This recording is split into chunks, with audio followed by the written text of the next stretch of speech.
Bruder, Suster, Bapak Ibu, serta saudara-saudari umat Keuskupan Agung Medan yang terkasih. Hari ini kita memasuki minggu ketiga bulan Kitab Suci Nasional.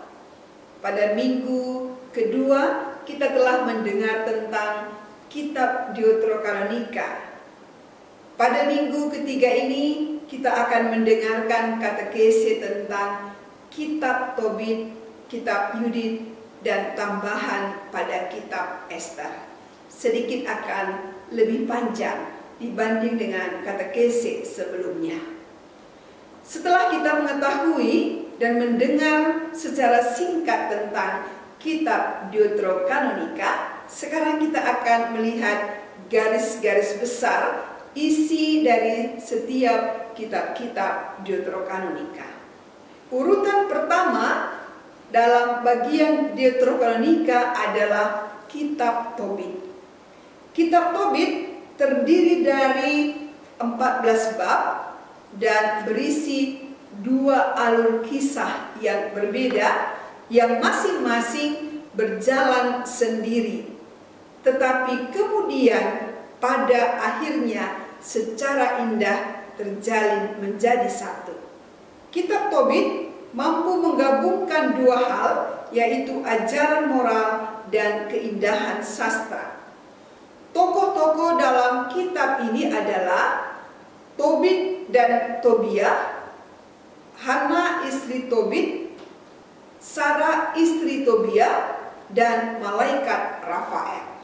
Peranan malaikat Rafael dalam kitab Tobit yang disebut dengan Asaria tampak jelas bagi Tobit, yakni memberi keyakinan dan penyembuhan dari kebutaannya.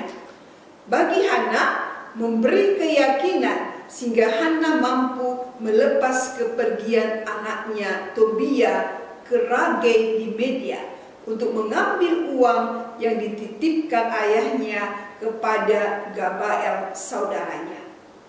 Bagi Tobia, Rafael menjadi teman seperjalanan yang berperan aktif membantu Tobia menyelesaikan tugas yang diberikan oleh ayahnya.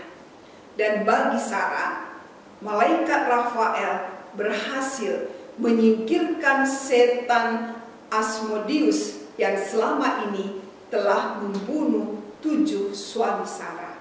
Atas peranan malaikat Rafael jugalah Tobia menikahi Sarah dan dapat tetap hidup sebagai suami istri. Melalui kitab Tobit inilah kita mengenal sosok malaikat Rafael, satu dari 7 malaikat agung yang kita imani. Kisah malaikat Rafael dalam kitab suci hanya dapat ditemukan dalam kitab Tobit. Dari kitab inilah kita mengetahui peranan Rafael sebagai malaikat penyembuh, karena arti nama Rafael adalah Tuhan menyembuhkan atau obat dari Allah. Kedua, kitab Yudit.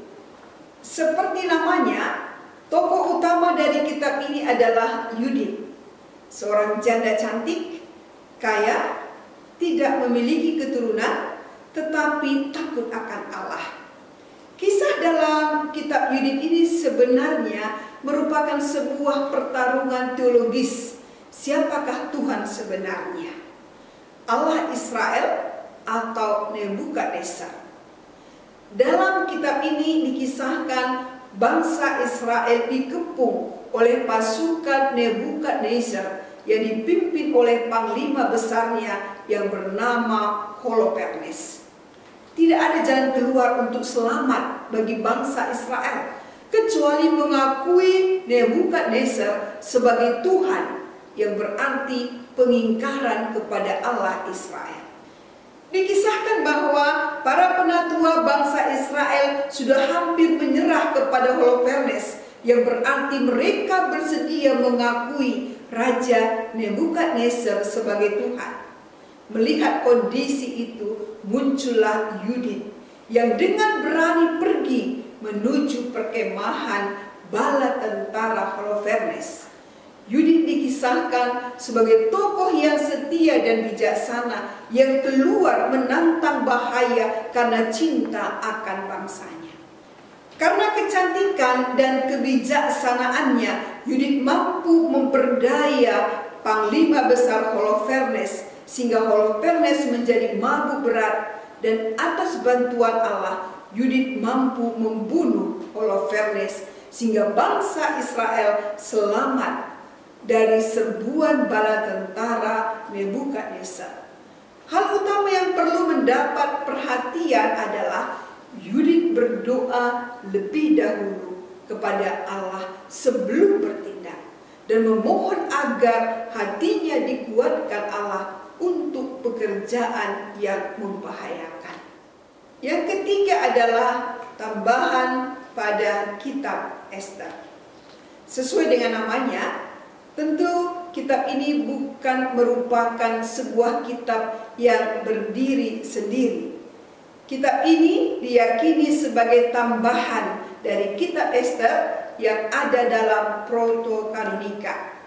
Kitab Ester menceritakan kisah penyelamatan bangsa Yahudi dari Ahasweros, raja Persia yang jahat. Penyelamatan Ester sampai saat ini masih diperingati bangsa Israel sebagai hari raya Purim yang jatuh pada tanggal 14 dan 15 Adar atau antara pertengahan Februari dan pertengahan Maret. Kembali ke tambahan pada kitab Ester. Tulisan ini memiliki 6 tambahan, yakni tambahan A, B, C, D, E, dan F. Para ahli kitab suci mengatakan bahwa sekurang-kurangnya ada 2 tujuan dari tambahan pada kitab Ester. Pertama, memberikan nuansa religius yang hampir tidak terasa dalam kitab Ester. Dan tujuan kedua adalah memberikan informasi tambahan yang lebih rinci untuk beberapa hal yang dalam kitab Ester tidak begitu jelas. Saudara-saudari yang terkasih, demikian katekese singkat kita tentang garis-garis besar isi dari kitab Tobit, Yudit, dan tambahan pada kitab Ester. Semoga dengan katekese ini kita sebagai umat Katolik semakin mencintai kitab-kitab Deuterokanonika sebagai bagian dari keseluruhan kitab suci yang diakui oleh Gereja Katolik. Semoga Tuhan memberkati kita semua.